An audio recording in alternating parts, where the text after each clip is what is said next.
Okay, you're all set to go. You're on mute, Mary Jo.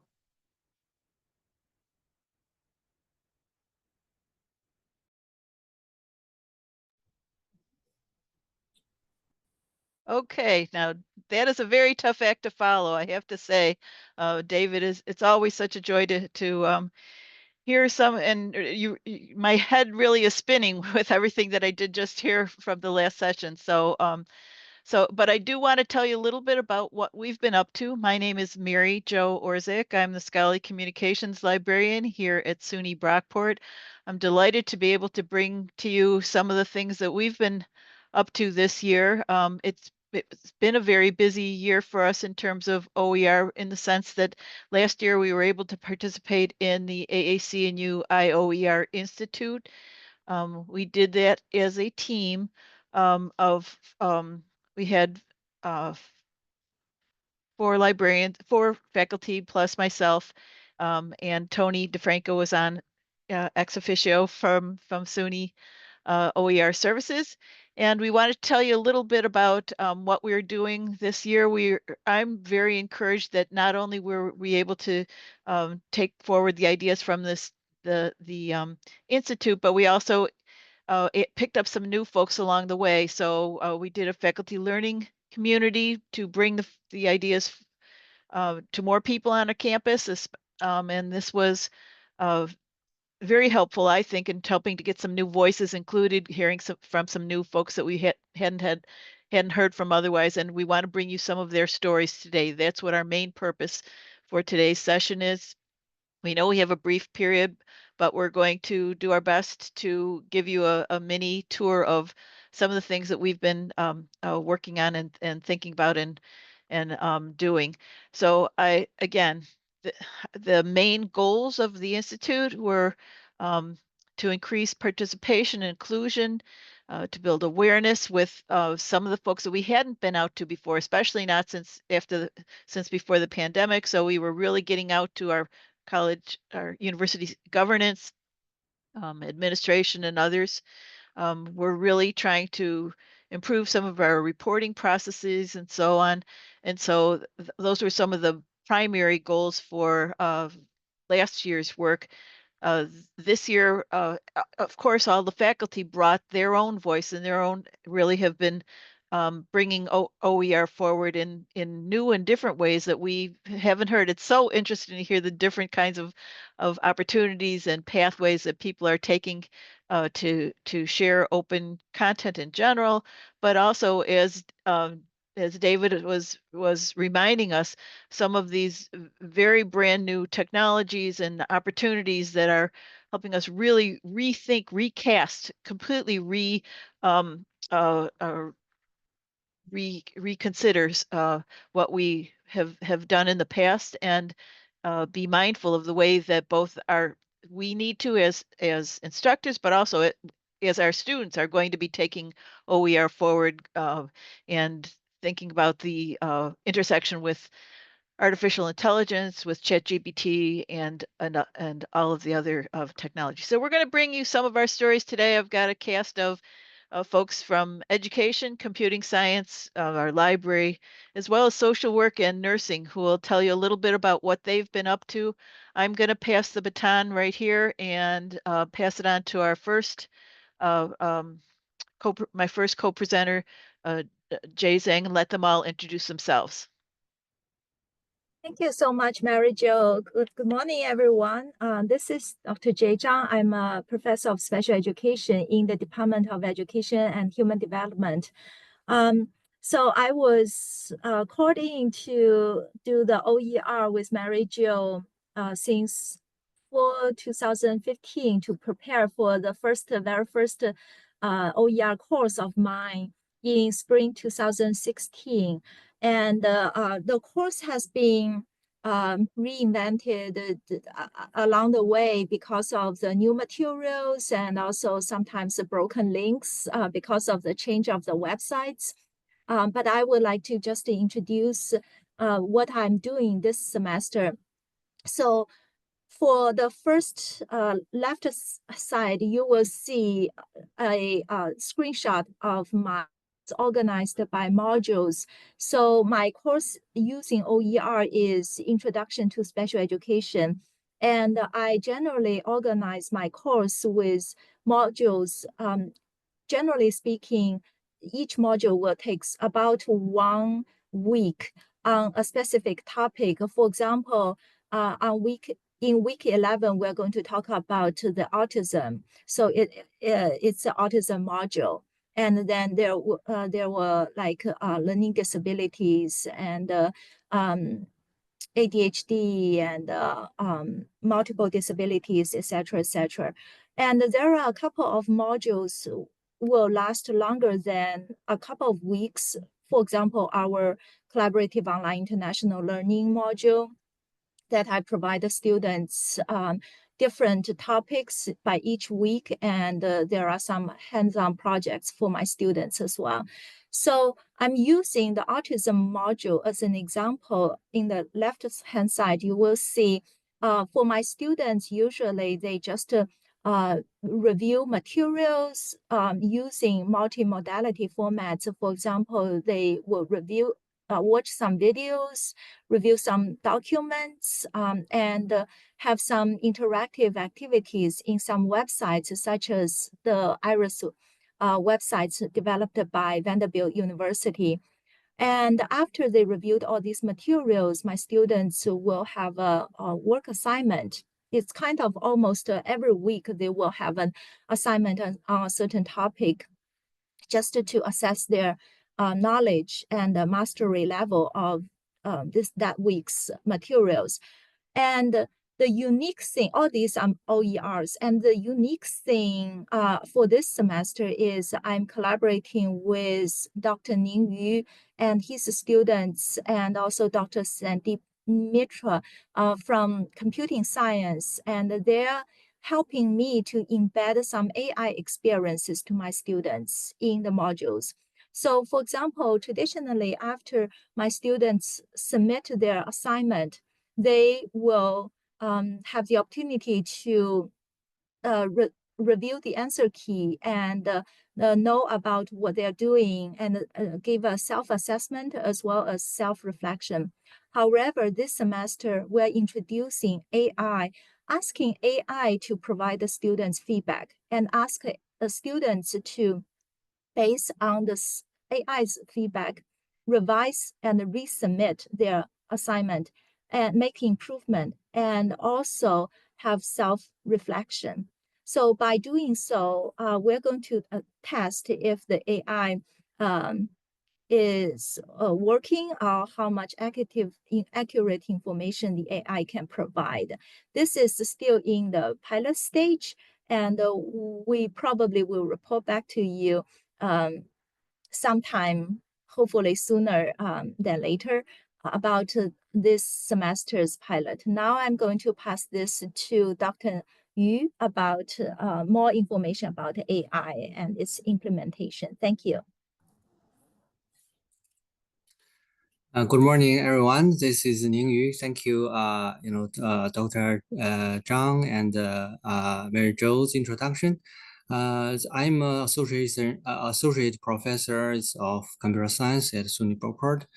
I'm really excited to be here today to share my journey with the OER and to dive to how it could be, it has the power to reshape computer science education. With the rapid growth and influence of artificial intelligence, this transformation feels more important than ever. So my journey with OER started fairly recently. As many of you know, computer science evolves in lightning speed. It's a constant change for both educator and student to keep up with the latest development. It's exactly where the OER can play a role. It offers free, accessible, and adaptable learning materials that help keep education content relative and up to date. It gives us as educators and our students more flexibility. And when we really think about it, OER shares many of the same value as open source software from the field of computer science. Both focus on collaborations, accessibility, and democratizing knowledge. I see great potential here for OER to address the need of increasingly digital world. So next page. Next page. Mary Jo, thank you. And but with all this benefit, I found myself wondering how sustainable is OER in the age of artificial intelligence? And more importantly, how can we use AI not just to power OER, but to improve how it integrates into formal education? So AI already playing a significant role in many fields. And for example, AI language models can power the tools like AI tutor and automatic content generation, allowing for more personalized learning experience. And these tools provide immediate feedback and can, even update course materials in real time. So imagine that for OER AI-powered platform, curating and adapting content based on what students need and how a course evolves, the possibilities are endless, especially in a fast-moving field like computer science. So next page, please. Thank you. All right. So, however, the opportunities brings our own set of challenge. We have to carefully think about how to ensure the quality and reliability of AI-enhanced OER. One possible solution could creating more collaborative framework where the AI works alongside human educators to curate or verify materials. In that way, we combine the efficiency of machines with expertise and oversight of human educators. Additionally, we need to focus on building a sustainable long-term partnership between educators, AI developers, and OER advocates, altogether to ensure that this resource grows with the technology. In computer science education, staying up to date is so important. That is where OER and AI can really work together in a powerful way. So creating what I like to call a dynamic feedback loop. So OER give us the fundamental materials we need to teach, but AI take it a step further. It can help keep this material relevant, personalized, and accessible to students, no matter where they are in the world. So when we combine the two forces, OER and AIs, we are not just helping students in the moment, we are setting them up for success throughout their entire careers as they move through this constantly evolved field.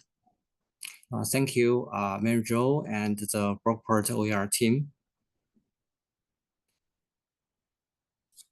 That's all. Yeah. Perfect. All right, so my name is Nicole Baker. I am a research and instruction librarian at SUNY Brockport. I just started in January when I joined Mary Jo with the OER efforts on our campus. And I'm kind of coming at this from the role of the librarian of what I've been focusing on and kind of spending my efforts around OER. So I think the best way to kind of frame the work that the librarians do is starting with listening to understand. I think that's the biggest thing, understanding the different levels of understanding that faculty members and other librarians and administrators have with open educational resources to kind of meet them where they're at and kind of, figure out if they're at the beginning stages of needing to learn about what is OER, what is the open access movement, what does it mean, what are the benefits of it, if they're looking for OER for their courses, or if they need to have conversations to understand, again, further the benefits. So I think rooting the librarian's role in listening to understand, I think that applies to a lot of the librarian's work, but definitely making sure that that's kind of the centerfold of the OER work as a librarian. And I think something that we've been working really hard to do is kind of hitting home this idea that collaboration is essential. I think as you'll hear anybody talk about replacing your course materials with OER is time consuming. And it's also difficult to find the materials in the first place. So I think the biggest thing that we've been focusing on is communicating with faculty members that this is a collaborative effort, that they don't need to be doing all of this work alone, and that they should be using their available resources. So focusing on whether, you know, instead of doing all of the research on your own and trying to find OER and getting stuck, relying on your librarians or other faculty members who have used OER to help you along the journey. And also turning to OER repositories like LibreText, open textbooks, OpenStax. So one thing that we've worked on, I have the QR code here, but you can also go to library.brockport.edu/OER/find. We worked on really revamping kind of this LibGuide to reach kind of the broader audience. So as you kind of have a chance to look through it, we started the first page with an introduction to what is OER, what is open education. And I think we kind of had the benefit that, you know, when I joined the staff in January, I was new to open education. So I kind of had it fresh in mind of what all of my first questions were, what was the information that I was looking for, and also realizing where I had difficulties finding information on my own. So making sure we could put all of this information together to our broad audience, to the broad, you know, faculty, staff, administrators at Brockport. So we worked on putting this together with all the kind of top question information. And then we're also working on the engagement strategies that we have and how we're reaching faculty and, again, meeting them where they're at, understanding how they would best learn about this information, whether it's workshops geared towards anyone that wants to show up or a workshop that's geared to a specific department. That way you can kind of differentiate and tailor the information that you're sharing. So it draws the interests of the faculty members that you're working with. Or whether it's one-on-one assistance, having that meeting with a faculty member, understanding what specific types of materials they're looking for, or working on integrating it into some learning system. And then again, also the online guides that kind of have the more broad reach to whoever stumbles across or specifically comes to the guide to find out more about open education. So a lot of the work that I've been doing so far, I think, has been around the kind of listening to understand, creating these guides that are tailored to either a general audience or a specific audience. And again, meeting faculty where they're at, understanding what their concerns, their questions, or their interests are surrounding open education. And I believe I'm passing it to Dr. Jennifer Wood. Thank you. Hello, everyone. I am Dr. Jennifer Wood. I'm an associate professor in the Department of Social Work. And I actually began my OER journey my second year here at SUNY Brockport. And I started with Mary Jo and with a senior colleague and doing the Lumen Learning OER fellowship. I started with transforming my DEIJ, that's Diversity, Equity, Inclusion, and Justice course, into a fully OER and open access course, which was a challenge. One of the issues that we're having in social work is that we are competency-based education.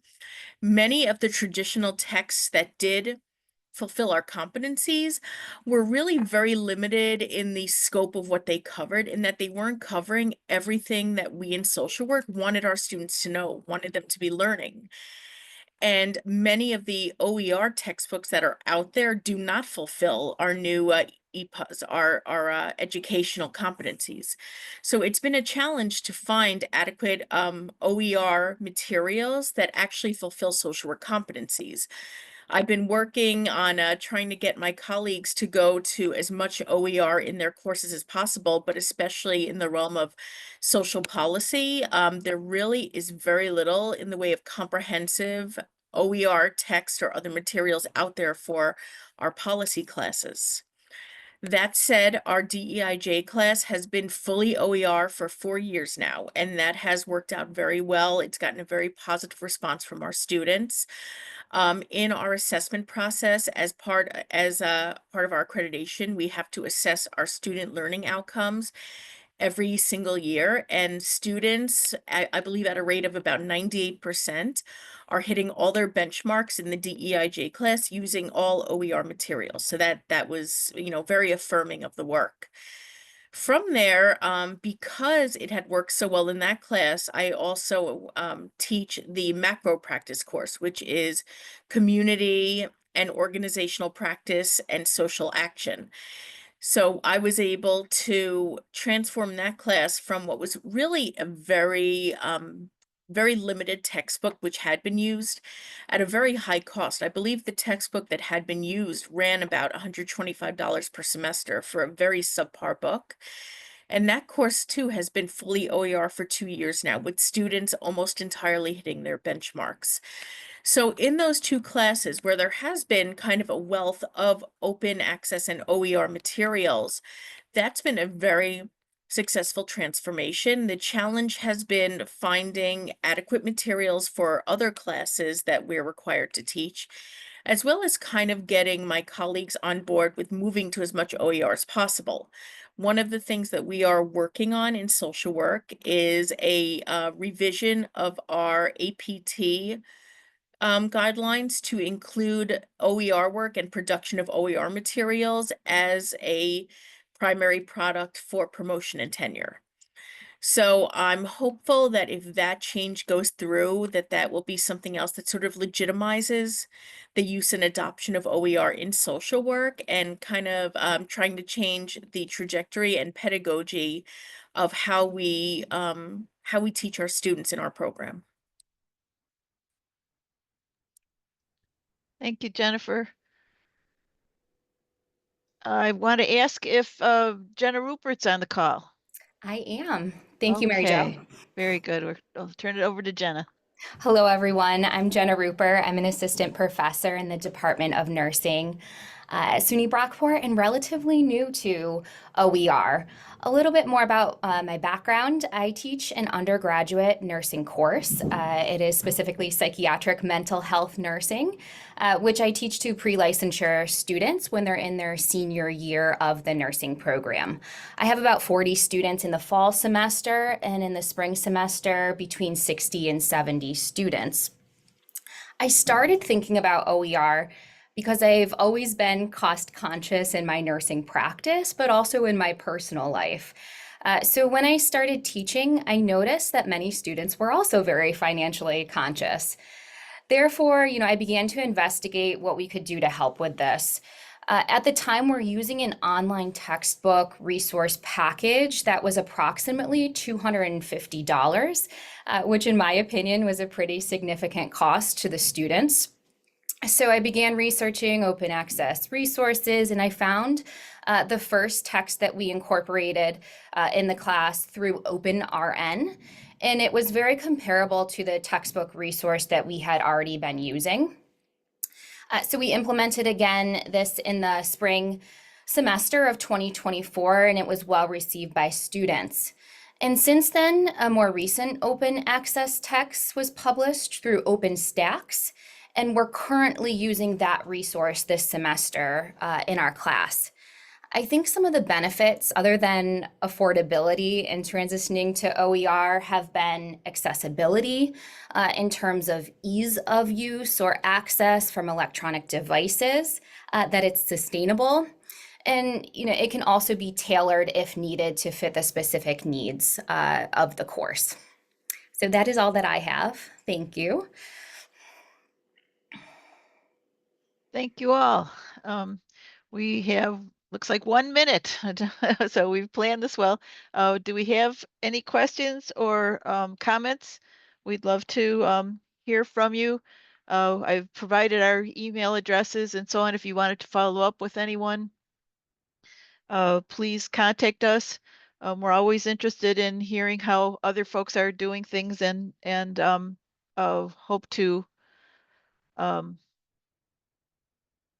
hope to continue the conversation along the way.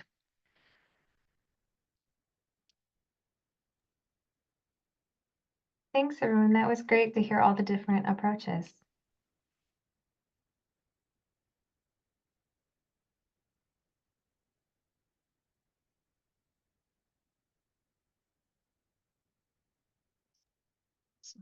Yes, Thank you, Mary Jo.